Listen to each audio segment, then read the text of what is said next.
Hello everyone, Amanda here, thanks for joining me. Today I'm showing a full flip through of my design team project for the graphics fairy, and this journal I've actually called the Butterfly Collector, even though the title there is the Lepidopterist, just in case any other designer had done something titled the same previous. So it's a standard journal size, so it's approximately 8¼ by 5½, roughly. And I believe there were 76 pages front to back, roughly. So yeah, beautiful journal, made using not just one kit, but by searching the site and using several of the graphic fairy images. I just typed in the word of butterflies, and whatever came up I printed it out. There is heaps. There's several collections with butterflies in, and I'll list them all below. So we've got a soft spine. It's made from craft cardstock, doubled up, and then I've used duct tape along the spine to cover up where I have sewn in the signature. So I've wrapped some beautiful sari silk around the book as a closure and added some bronze tone metal pieces on the ends. Yeah, so I think that looks really pretty, and it just wraps round and then they just tuck inside. So once that's unwrapped, you'll see the beautiful cover, and the cover was inspired by a tutorial that I noticed on the premium site, where we'd got the picture there of you know, it's a well-known artist, Freda, and the artist had put flowers around her head, and so I thought that would be lovely with all butterflies. And then I decided to keep the tones the same as the background paper that came with that image. I'll see if I can find a link and leave that in the description box below so that you can find that, but I do believe it was on the premium site. And so I went about fussy cutting lots of butterflies, and some are from my my crafty hoard as well that I already had. So when we go inside, everything that you see here has come from the graphics fairy, more or less, except for a few things from my personal collection. And inside here we've got a beautiful antique bookplate. So a lot of things on the graphic fairy are not traditional digital kits, like you see a lot of digital creators making. A lot of things are antique things that have been collected and scanned in. A lot of things have been found from wherever the ladies that do the website find them. They're amazing. So there's lots and lots of individual images that you can print out and use. So here I've got a paper ruffle that I made. I've got a video on that, and it was a no-sew, using bits and bobs from my own collection. And then here I've just got some leftover papers that I just tucked in there for extra journaling space. And these here are printables. There is a Lepidopterist kit with some printable pages, journal pages, ready-made for you, and so I used that and turned it into a flip using Tim Holtz washer to strengthen the join and add some interest, so that it then extends the journaling space as well as showing you the pretty images. I'm having to do a voiceover on the video. I do apologise because I lost the original video. It got encrypted somehow on my computer, and so I've downloaded another version of the share that I did on my private Facebook group, but I've cut out all of the talking. So here I've created a flip, and I had collaged an envelope. Absolutely beautiful, just using scraps and things that I had on my desk. Left the envelope open at the top to add items, and you can see them through the window. And I've also used some old scrapbooking paper that I had in my collection, and I just cut it up into sections, and I've used it throughout as journaling cards. I believe this collection was called Mariposa. Don't know who made it, I had it gifted, but yeah, I just thought I'd get it used. Beautiful paper, it's all embossed and glittered, it's really stunning. So on this side we've got some little banners that I made quite a while ago using up scraps from my scrap box. And on this page here we've got some more of that beautiful scrapbooking paper, and I've just made a tatty ripped corner tuck, and we've got a Tim Holtz embellishment there with the I can't think of the name of it. It's with the little slots so you can add mini ephemera, and I kept it to the same colour as the seam binding, and that is Graphics 45 paper. Some little faux postage stamps that I made from bits and bobs, and some little bits of words that I found on the site to do with butterflies, quotes and things like that. And then we've got some little tags for journaling and for interest. Now on the site there's a lot of natural history posters, and they're the type that you see them all over Pinterest and Etsy, and people are selling them. Well, you can print them out for free. They're all public domain, and Graphics Fairy have them there for you to use. So I print them out on A4 size, and I fold them over and use them as journal pages. So here I've just printed out some paper from my own collection, and the little specimen label there is part of the Graphics Fairy collection.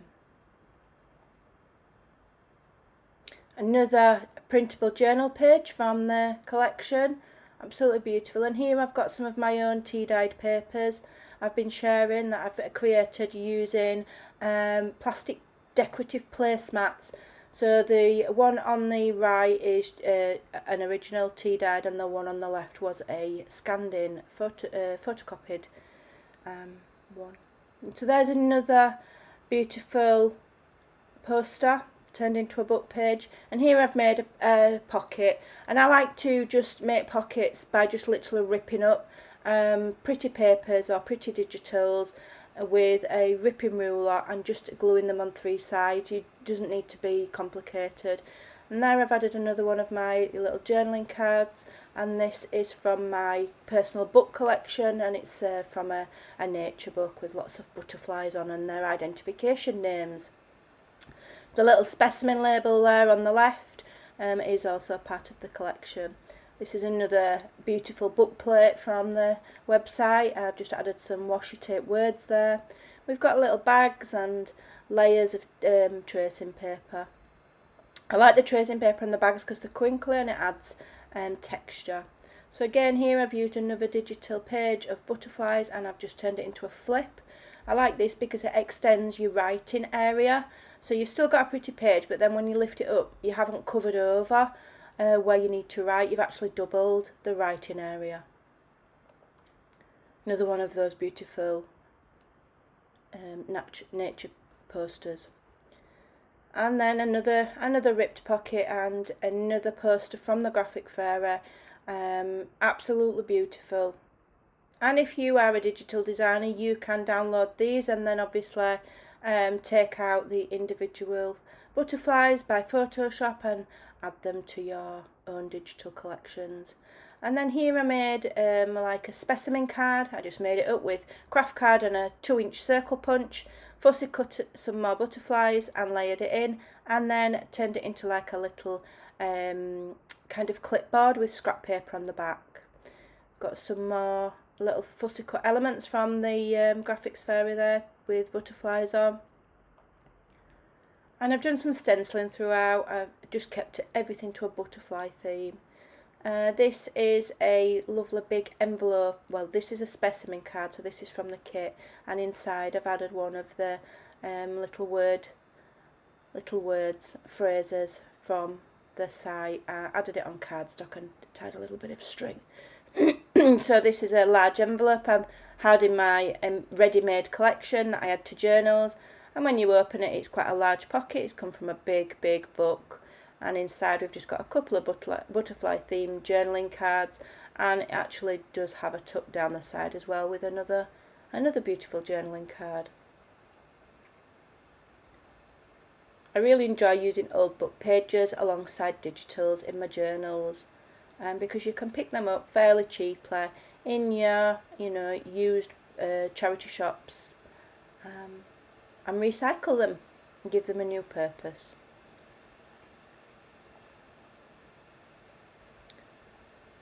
So there we've done some more stenciling. I've used, I think it was peacock feathers to keep it a similar colour.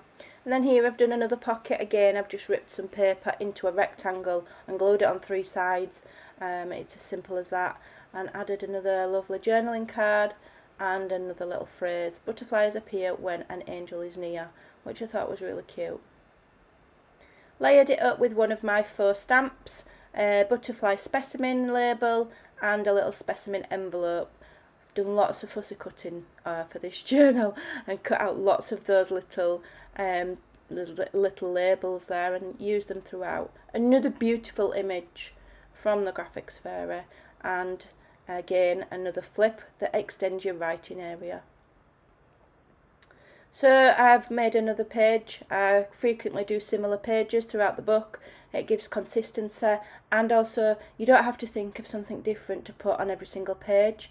You know, if you come up with a pretty idea, do it further on in the journal. Like I say, it makes it look consistent, so it all coordinates and you've got a running theme. And yeah, if you think of an idea, use it over and over. You don't have to reinvent the wheel every time you make a journal. So these little paper ruffles have come in really handy. I've used them throughout as little tucks, and because they're ruffled up paper and layered up, they're quite sturdy, so they worked really well. And then this page is lots of those specimen labels all lined up, ready for the butterfly collector to make their notes. I think it's wonderful. And then here I've just added a little glassine bag full of leftover fussy cuts of the butterflies and the specimen labels, so that the person that receives this journal, because it is already on its way to Belgium, to its new home, it's been sold, the new owner can use these to decorate the journal further if they so desire. Saves wasting them, and yeah, I'm sure that the lady will have fun adding those to her journal. And then on the back here we've got another beautiful book plate. So that completes the journal. It's absolutely lovely. I've really enjoyed making it, and I've not just used one kit. As I say, I've used the search function on the site, and I've typed in the word butterfly and just seen what came up, and everything that contains a butterfly will come up, and so then you can pick and choose the pages that interest you and print them out to create your journal. So all the links for all of the where I found most of the things individually I will leave in the description box below. I'd like to thank you for joining me today and sharing this lovely journal with me. I hope you enjoyed it. I hope it inspires you, and I hope that maybe you will give one a try yourself. Thank you very much for watching. Take care, and I'll see you again soon. Bye for now.